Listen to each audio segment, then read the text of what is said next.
with Atina dan Fatiha. Assalamualaikum warahmatullahi wabarakatuh.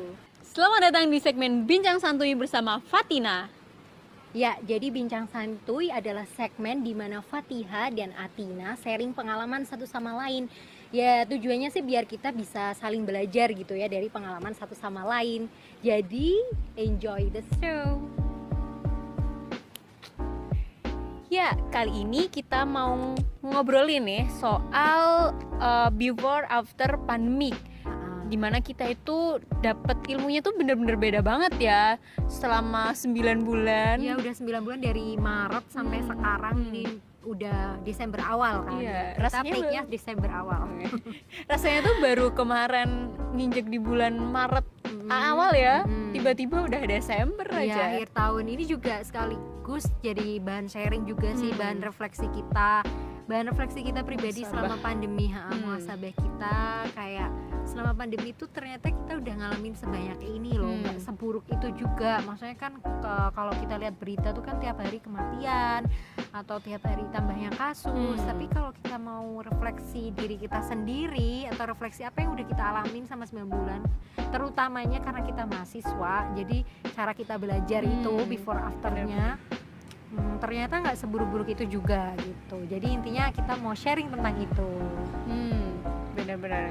Nah, sharing kali ini tuh caranya agak beda ya. Caranya tuh kita biar random kayak ngobrol gitu. Jadi pertanyaan-pertanyaan yang udah kita kumpulkan itu kita masukin di box ini. Jadi nanti random orang ngambil, entah Atina atau Fatiha ambil gitu kan. Terus dijawab deh. Jadi kita menjawab pertanyaan-pertanyaan yang ada di pertanyaan-pertanyaan di sini. Kita mulai aja di mungkin. paper bag. Ya, paper bag ya. Aku dulu apa kamu? Mau pingsut dulu? Enggak usah. Fatia dulu aja deh. Saat ini yang lebih banyak ngalamin kuliah online ya. Karena kalau saya sendiri kan paling cuma konsultasi online, ikut webinar doang. Kita jelasin dulu aja deh, kamu semester berapa? Sekarang saya menginjak semester tahun keempat lah, tahun kelima, masuk tahun kelima lah. Oh iya ya, bener ding. Tahun semester 7 ini, mau semester 8. Oke. Kita lihat ya pertanyaannya apa nih? The first question. Aktivitas apa yang berubah sesudah pandemi? Maksudnya di sini aktivitas tuh kayak kuliahnya online-nya gitu. Aku dulu ya. Kamu dulu yang jawab dong. Pertama banget yang berubah jelas itu kan kuliah online-nya itu jadi berubah banget. Sebenarnya kalau dari sisi aku ya, dari jurusan aku tuh aku udah mau adaptif sama kuliah online. Maksudnya gimana? Semenjak sebelum pandemi tuh udah kita udah pakai kita udah online sama offline gitu. Jadi online-nya misalnya lewat psikologi gitu kan. Jadi udah tahu namanya learning management system, kayak gitu, LMS udah tahu. Terus kita udah nggak ngumpulin lagi tugas-tugas lewat print, terus jadi pindah flash disk kayak gitu tuh udah nggak, langsung aja upload ke LMS, nanti gurunya tinggal lihat udah submitted gitu. Tapi yang baru menurut aku aktivitas yang baru itu video conferencing. Nah kayak kita kuliah tapi di beda-beda tempat gitu kan, kuliah di beda-beda tempat tapi semuanya tuh bisa saling kuliah gitu. Itu yang baru sih menurut aku, yang aktivitas online yang baru yang aku alamin tuh itu. Kalau kamu gimana? Kalau Atina sendiri kurang lebih sama ya sama Fatiha, cuman karena aku lebih ke science ya, di pendidikan fisika itu jadi nggak terlalu banyak yang seperti itu, paling cuma buat ngumpulin tugasnya kan, tapi itu juga lumayan yang nggak ngeprint ya, hemat berapa rupiah ya. Habis itu mungkin materi juga di share lewat LMS juga. Gitu doang sih kalau yang sebelum pandemi. Tapi kalau after pandemic ya karena saya mahasiswa semester tua ya, jadi tinggal konsulnya. Mungkin yang ngerasain berbeda itu konsul online sama offline, rasanya tuh kurang puas gitu kan. Kalau ketemu tatap langsung sama dosen nih, itu kan bisa nanya banyak banget hal kan, dan karena ngobrol langsung nggak ada delaynya, sedangkan kalau delay sedangkan kalau lewat chat itu kan lewat chat ya, karena aku konsulnya lewat chat itu kurang plong gitu rasanya. nggak bisa sharing-sharing insight di luar pembahasan juga. Jadi paling cuma bahas tentang itu doang. Jadi itu the point gitu ya, rasanya tuh kering nggak sih? Nah, Ya nggak sih? bener-bener. To the point banget, kayak oke, kita kuliah jam 4 gitu. Kan biasanya Bener. kalau misalnya sebelum pandemi ya, Ketemu. kayak kita misalnya nunggu dosen ada waktu 15 sampai 30 menit mungkin, terus kita bercengkrama sama teman kita. Nah, itu tuh yang hilang menurut aku dari Bener, pandemi. bener. Jadi aku ketemu teman lagi tuh kayak awkward gitu loh. Hmm. Awkward bersosialisasi lagi karena saking nggak pernahnya basa-basi gitu kan. Bener, Kita bener. selalu to the point. Datang ya udah, terus pembukaan, isi, penutup. Kayak gitu. Benar-benar. Dosen pun juga kayak jadi to the point juga Nah, kalau ngajar Ya, gitu nggak biar sih, Pak? irit kota Iya, benar-benar. gitu. Oke. Oke, terjawab ya. The next question, Atina yang ngambil. Bismillahirrahmanirrahim. Semoga dapat bagus. Apaan? Aku bukain, kan dia pegang mikrofon. Kegiatan online apa aja yang diikuti selama pandemi? Berarti selain kuliah nih. Selain kuliah. Kalau dari Atina dulu ya. Ah, Kalau selama pandemi selain kuliah, kan nggak kuliah juga. Paling webinar itu sih, webinar yang banyak banget. Ya sebenarnya itu kalau kita ikutin tuh berbayar mahal. Nah, itu karena adanya pandemi online banyak yang gratis jadinya. plus juga misalnya aku ya, webinar tuh bisa ikut seluruh Indonesia, nasional maupun internasional, tanpa harus kita ngeluarin misalnya akomodasi kereta api atau pesawat. Bener. Kan biasanya kita mikir banget ya kayak gitu tuh. Itu webinar. Kamu ada lagi nggak selain webinar?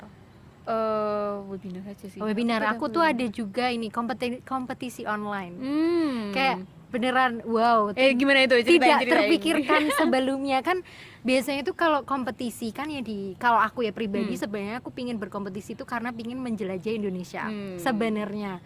Jadi menang nggak menang tuh bukan masalah, tapi kompetisinya menjelajah Indonesia. Tapi karena pandemi tuh kayak jadi makin ambis jelas, karena yang kita cari juaranya gitu kan. Bener-bener. Tapi juga akses ke kompetisinya jadi gampang, tapi jadi nggak dapet tuh menjelajahi Indonesianya. Jadi kalau ada motor lewat mohon maaf ya, santai aja gitu.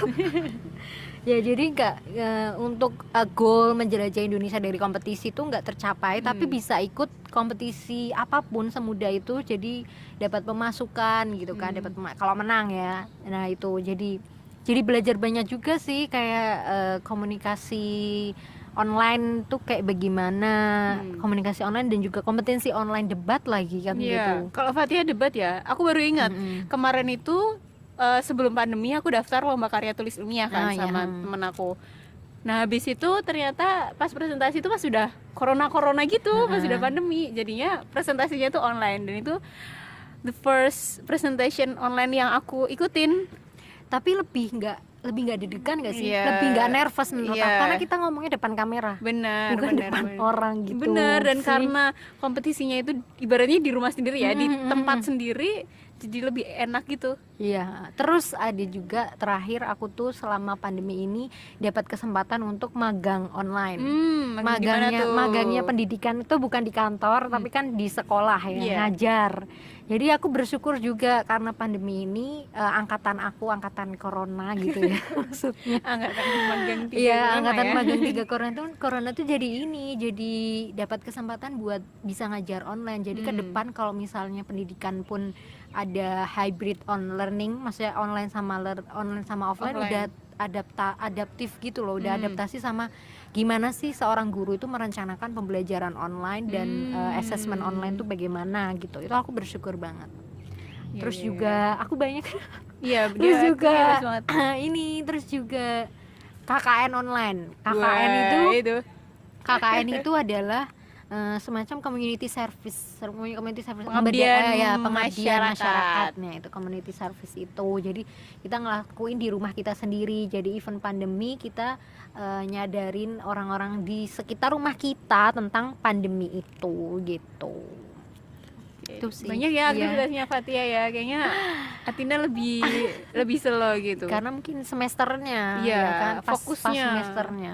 Pas semesternya. Oke, selesai. Next aku. Iya. Oke, next. Gimana perkuliahan masa pandemi kali ini? Kayak gimana kuliahnya kamu gitu? Kuliah aku ya cuma konsul. Lewat apa? Maksudnya sinkronis apa asinkronis? Maksudnya lewat chat Lewat apa chat lewat aja video sih. conferencing? Oh iya, kamu udah sebutin ya Lewat tadi. Terus kalau aku sih karena pertama dosen tuh kelimpungan. Kayak apa yang harus aku lakuin? Karena kayak memindahkan kelas dalam virtual gitu kan. Dan dosen kan juga, mohon maaf, nggak semuanya muda ya. Nah, dosen tuh nggak semuanya muda, jadi ada yang tua, jadi harus adaptif juga sama teknologi gitu kan. Terus jadi kayak Belajar lagi ya dosennya belajar ya. lagi. Terus awal-awal banget itu dosennya tuh kayak kelimpungan, jadinya semuanya tuh kayak ngasih tugas penting, nggak ada kuliah tapi tugas, jadi kita kelimpungan tugasnya banyak. Nah tapi karena belajar dari itu kan, itu masih semester 6 tuh, Iya, waktu masih semester 6. masa pandemi pertama. Terus habis itu Agustus semester 7, nah itu udah mulai guru adaptasi, dan gurunya dosennya tuh udah mulai paham kalau online tuh bebannya jangan sampai kayak offline. Jadi dikurangin karena harus sambil kerjaan rumah juga kan, kayak gitu. Jadi perkuliahannya menurut aku pribadi di prodi aku cukup variatif sih. Jadi ada yang sinkronis lewat video conferencing, Meet ya, atau asinkronis lewat WhatsApp kayak gitu. Walaupun lewat WhatsApp tapi tuh diskusinya jalan banget. Jadi dosennya tuh cuma fasilitator tetap, tapi kita tetap yang nemuin, karena kan sosial juga ya. Sosial kan banyak baca, kayak bacaannya banyak memang, tapi kita diskusi dari bacaan itu sendiri. Ya menurut aku perkuliahan online tuh lebih kepada kita meregulasi waktu kita belajar sih. Mau nggak baca handout yang sudah diberikan gitu. Kalaupun udah disuruh baca terus udah suruh diskusi tapi kitanya nggak partisipatif, ya nggak dapat apa-apa. Mohon maaf ya, nggak dapat apa-apa juga. Offline pun juga kayak gitu ya. Tapi lebih enak offline karena mungkin masih banyak interaksinya, jadi masih ke-trigger gitu kan, kelihatan mana yang nggak nongol, mana yang nggak aktif gitu kan. Kalau di WhatsApp kan ngeread doang, nggak ngeread di grup juga bisa. Terus iya sih, kalau sebelum pandemi itu memang itu yang aku rinduin itu sih, kayak kita interaktif sama dosennya, langsung tanya gitu loh, enaknya nggak delay. Nggak delay, bener. Oke, next question. Next question is Tedeng di buku apa dia? Let's see. Jadi sikap kita selama kuliah jadi berubah banyak karena online ini. Nah apa aja tuh yang berubah setelah datangnya pandemi? Yang berubah ya, yang pertama kalau aku mau konsul tuh dulu biasanya pagi-paginya kan harus ngeprint dulu, terus kayak harus benar-benar menguasai apa yang mau aku konsulin kan. Nah sedangkan karena aku konsultasinya itu lewat chat, otomatis kan misal aku udah ngerevisi nih, aku kirimin ke dosen, habis itu aku belum bisa jawab tuh. Nah aku kayak mikir dulu, nanya dulu ke orang, ini maksudnya gimana, baru aku jawab ketika aku udah paham kayak gitu. Jadi kayak bisa ada delay buat mikir. Iya delay sih. Buat mikir. Kalau misalkan offline ya, dulu itu offline itu bagaimana interaksi kita kepada dosen kan lebih kelihatan ya sompan atau enggaknya ya. Dan aku emang tipikal orang yang lebih suka interaksi secara langsung. Sedangkan kalau lewat chat itu kan misal nih baca chat aja nadanya jadi beda gitu, penangkapannya jadi bisa juga beda kan. Nggak bisa ngirim voice note juga. Kalau aku di situ sih sikapnya ketika kuliah offline sama online gitu. Bedanya ya sesudah before afternya. Dan kalau offline dulu ketika mau konsul kan antri banyak. Mahasiswa banyak banget, sedangkan kalau online mah tinggal kirim aja gitu. Efisiensi kan. Lebih efisien waktu juga sih. Aku apa ya? Mikir dulu nih. Sikap sebelum pandemi atau offline itu mungkin harus persiapan ke kampus gitu. Mungkin yang aku akan rindukan ketika nanti kembali kuliah offline adalah persiapan ke kampusnya. Itu gitu. Kalau sekarang kan kayak tinggal buka laptop udah gitu. Dan alhamdulillahnya juga nggak mengharuskan open cam, karena menyadari kalau misalnya kuotanya jaringannya kalau nggak stabil kan ya udah di off kamera aja gitu kan caranya sebenarnya. Ya gitu sih. itu yang berubah, jadi efisiensi. Aku setuju efisiensi. Selain itu apa ya, selain itu iya sih, komunikasi juga jadi berubah jelas. Kayak misalnya kita kalau dulu apa tuh namanya, kalau dulu offline nggak dipanggil untuk jawab gitu kan, kalau akhirnya nggak ada yang jawab, akhirnya gurunya tunjuk orang, ya kan, biar cepet. Tapi kalau sekarang tuh kalau nggak ada yang jawab itu pasti dicurigain nggak nyimak atau kayak gimana, padahal aku nyimak terus.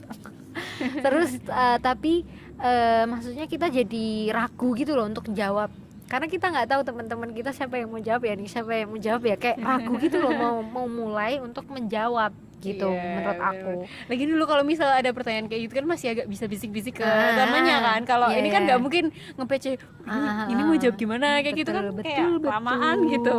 Betul sekali. Tapi yang nggak berubah, adalah aku tetap note taking, tetap nyatet. Karena menurut aku kalau nyatet itu kita jadi dengerin, nggak nyepelein online ya udah sambil rebahan, terus tetap nyimak kan ya. Tetap nyimak sih, menurut aku itu penting. Kalau ilmunya nggak tetap kalau nggak gitu ya sama aja kebuang. Oke, benar, sudah. Ini melatih kemampuan kita menjawab cepat. Hal-hal yang berubah ketika pandemi dan kamu senang menjalaninya. Oke, ini berhubungan nih tadi, skill buku course yang dilahap ketika pandemi. What is this? Ini 2 last questions. Yes or no kuliah online? Aku